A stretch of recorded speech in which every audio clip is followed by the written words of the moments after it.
litera misa efatra dia mahavita amilaka litera misa efatra malaza sy manaka miatomboka amin'ny efa dia mifara amin'ny hoe ako laizanay zay tanaty mifalapatra amin'ny fako zay ko alaiko sary daholy zay fako etseri inona ozinareo misufisantiny galerie lefa 128 ny mémoire anleri satria ny fako ny betsaka ny lalany ety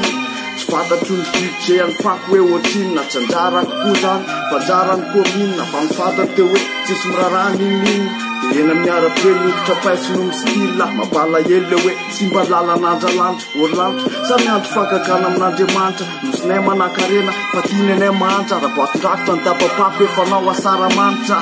ringadrina mody varina miana agna volona koko volona kisa volona gana solona kirlandy manaingo ny tanàna tiako aterina daholo eny amin'ny lapany tanàna fitohana ny fiana efa mazatra hatr'izay fampiny le fako dia mila mizatra vaovao ndray satria mitohana kokoa no mitaloha efa akao